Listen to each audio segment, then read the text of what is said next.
Welcome, everybody, to Wigs NBA. These are going to be my NBA tiers for the first week of 2026, which I'm considering December 29th to January 3rd. Christmas has come, and the start of January is later this week, so I think this is fitting. Here we go. Let's go ahead and get into it, and we are going to make sure that we start here with the, once I get this to actually work, eliminated tier. As you can see, these are all teams that have no shot of making the playoffs, period. For the Nets, the Wizards, the Pelicans, and the Hornets, those teams all expected to be rebuilding this year. For the Kings, it's like, are we rebuilding? Are we not? Okay, we just suck. Maybe we should. But yet the Kings organization is such a disgrace that they can't decide what they want to do. And then for the Pacers, they didn't think the Halliburton injury would hurt them as bad as it did, but then Miles Turner also left. They're better coached than the other teams as well, and I would actually probably give them some credibility to potentially push for like a 12th or 11th seed, but I still don't think I see them getting in. They just kind of got to get healthy first is kind of the plan for them. And then for the Clippers, it's just a disappointment. It has been a detriment of a season. It started with that off-season drama, and as good as James Harden has been for them, it doesn't matter. They have not been good enough, period. And they are also going to be eliminated. NBA, please rig it again. It's glitching on my screen, but on your screen it looks okay.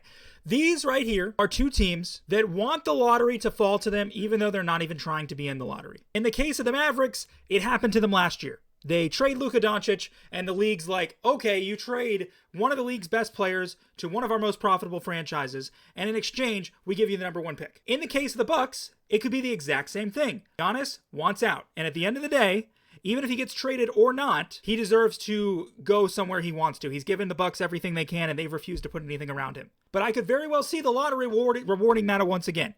These teams that are eliminated, all of them need the number one pick. You can maybe make an argument that the Pacers or the Clippers doesn't because the Clippers one goes to the Thunder and the Pacers already have a good established team, but I won't be mad if the Pacers get it because they really do just suck this year. But if you give it to the Bucks, if they still have Giannis and then you give it to the Bucks, that's a problem. If you trade Giannis and then immediately give the number one pick to the Bucks, that's a problem. These teams need help. These two teams, not really.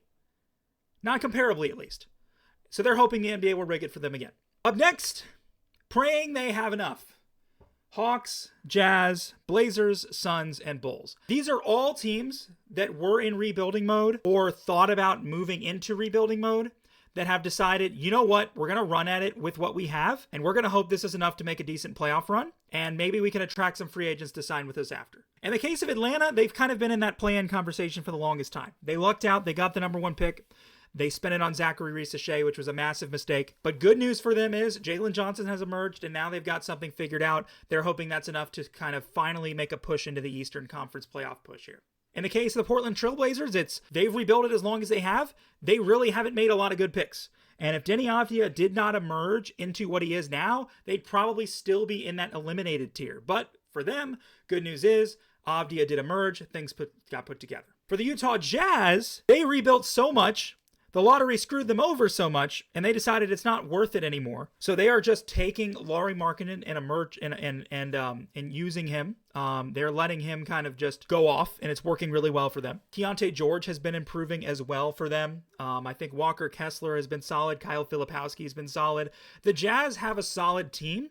They can probably be a play-in team. I don't know if they're really going to get much further than that. Ace Bailey's been disappointing so far in his rookie year, but I do see the potential in him as well. They're praying they have enough. They're ready to start contending because they're tired of rebuilding, and I completely understand. And good news is for the Jazz, they do have Danny Ainge as their GM, and he's a great eye for talent. Even outside of the draft lottery, he's done a great job with that in the past, so I think he'll be pretty solid. The Bulls, on the other hand, have basically been refusing to rebuild when they need to. That's their main problem, and they've been just good enough because they're in a bad Eastern Conference to not be able to rebuild properly. They have some good talent on the team. They're hoping it's enough. They're hoping maybe even they can make some trades. They've had some guys step up and gotten better. Matas Bazelis has been better. Kobe White's solid. They think it's enough. I don't think so, but they are hoping that it's enough and they can make a push here. And then for the Suns, last but not least, the Suns here in this category. The Suns should have rebuilt. The Kevin Durant experience was an absolute disaster. They should have rebuilt. They chose not to rebuild.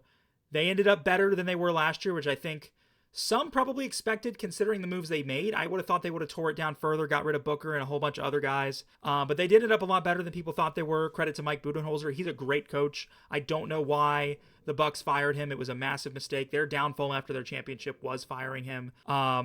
But yeah, I think the Suns are well coached, and Devin Booker is having an okay season, not one of his best, but they are more balanced. They move the ball more. They're less selfish, so that's working out really well for them. So the Suns are also hoping to have enough to make a run. Worse than the standings say: Heat, Warriors, Raptors. In the case of both the Heat and the Raptors, they are on a free fall. They are not playing well at all. They've been losing a lot of games lately. If you're the Miami Heat, I think part of your issue is just you constantly refuse to tear it down and start over. And because you're so well coached, you always stay in that 500 area of things. They started the year great early. They've really been free falling since then. I believe, actually, I should probably pull up the standings while I'm sitting here. I believe the Heat sit in 7th in the East right now, which is definitely really, really bad for them. And the Raptors, on the other hand, who also were at the top of the East recently, have only won 3 out of their last 10, and most recently losing by 20 plus to the Wizards. So something's going on with the Raptors where they're really falling apart here. They are still up there in the standings in 5th place, but they are really falling, and they are not as good as the standings say. On the other hand, the Warriors are just old and washed up, guys. It is time to move on from the Golden State Warriors. They did some awesome stuff. I know a lot of their fans are hoping they make a trade, but at the end of the day, Steph Curry is not the Steph Curry you thought he was before. He's a reliable shooter. He can't play defense anymore. He doesn't have the durability anymore. It's only a matter of time before we start seeing more injuries for him. And Jimmy Butler also is past his prime. So they just don't have what a lot of Warriors fans want them to have. And at the end of the day, they should be grateful that they are, in the situation that they're in. The Warriors had a great run, and maybe it's time for them to start over. And at the end of the day, if Steph Curry wants to stay, let him stay. But you shouldn't be trying to put a contender around him just because he's there. You should be rebuilding. That's got to be the plan going forward for the Golden State Warriors. And if you have worse than the standings say, well, then you have to have better than the standings say. Cavaliers, Grizzlies, Timberwolves. The Cleveland Cavaliers has been a massive disappointment this year. Everybody knows. But there's nothing about their roster that's different this year compared to last. They simply are just having some team chemistry issues. And usually when you have a new coach, there's kind of a honeymoon phase. And I think that's what they had last year with Kenny Atkinson, which is why they started off so strong. They fell apart in the second round because they weren't super, super great. But I thought they improved their roster this offseason. I thought they got better this offseason. And personally, I think for them, they're going to have to make a trade. I really hope they don't scapegoat their coach, but they're going to have to make a trade. It's probably going to include Darius Garland. And I think they're going to be just fine after they make that trade. I think Garland being hurt on and off last year allowed Donovan Mitchell to thrive better.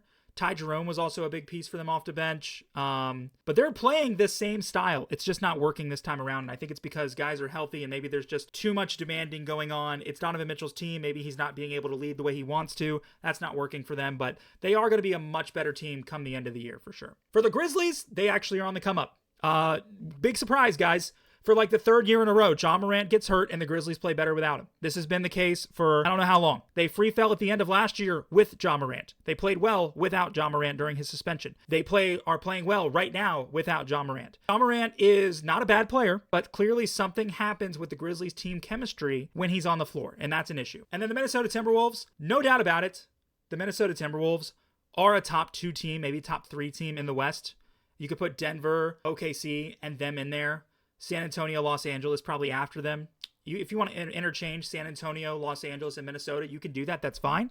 They always start slow. They started slow last year. They started slow the year before. The Timberwolves always start slow. I think that's just Chris Finch's coaching style. That's what they've always done. And in this situation, this is them starting slow. I think they're going to pick it right back up around the halfway point of the year, and they're going to surge. They always do, and I expect them to do so at the same here. Next tier, good. But wait for next year.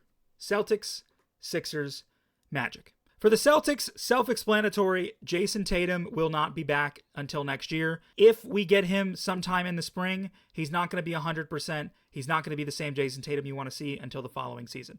So if you're the Celtics, you have proven that you're still good without him, which will hopefully attract free agents to come sign with you.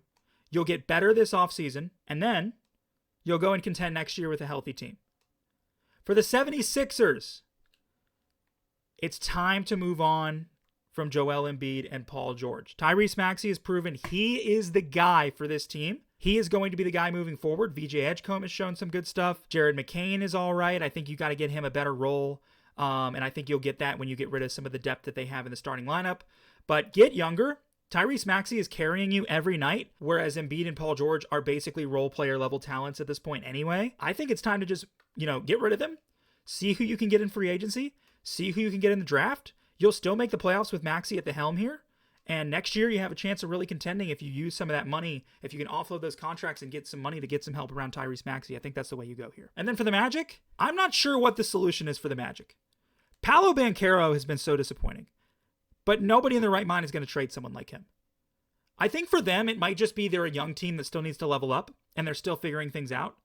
And a guy like Paolo Banchero is going to be just fine. When he comes back and he gets reacclimated, we're going to realize that we've been disrespecting him, to say the least. He is much better than you really think he is. I think it's just the narrative right now is against him because of how well they've been playing without him. He's still a better player than Franz Wagner. He's still the best player on that team. Something will come together. I think they might just need some more time to mesh, and I do think they need to make some changes on this team, whether it be aggressive trades or free agency signings as well.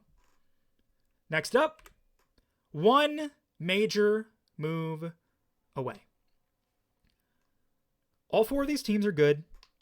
All four of these teams cannot contend with the top three teams that I've identified at the top of the league unless they make a major move. Most of these teams, it could be someone like Giannis. I think for both the Spurs and the Pistons, I think Giannis is a realistic asset they can get their hands on. That would elevate them there. If you're talking about the Rockets, I think the Rockets' biggest issue is that they don't have a true unselfish team leader type player. I think they have great size. I think they play good defense. I think they have scoring. I just don't see anybody on that team and think that guy is the leader. Kevin Durant is not an example of that. Maybe they need a floor general type point guard. Or maybe they can also, fun fact, go out and make a trade like that. I don't think Giannis is a realistic trade for them, but they can make a trade along those lines too. Now, Giannis does fit the mold of what they're building. They're building a very big lineup, but other than that, I don't expect it. The Lakers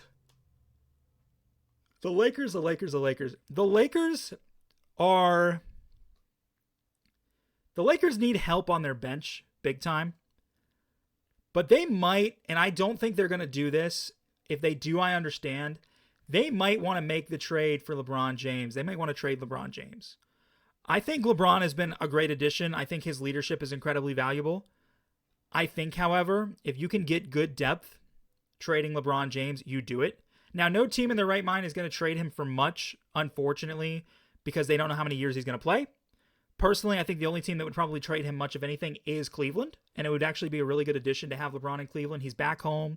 He can help a team that has all the pieces around him that he needs, and Cleveland might send back some depth and some shooting to the Lakers, because what worked really well with Luka Doncic, when he was the only ball handler, he had shooting around him, deadly shooting around him, and guys who could rebound and play defense. That's what worked for him. It doesn't feel like the Lakers have anything like that. So a LeBron trade might be realistic. That might be, the way they go with one major move away here.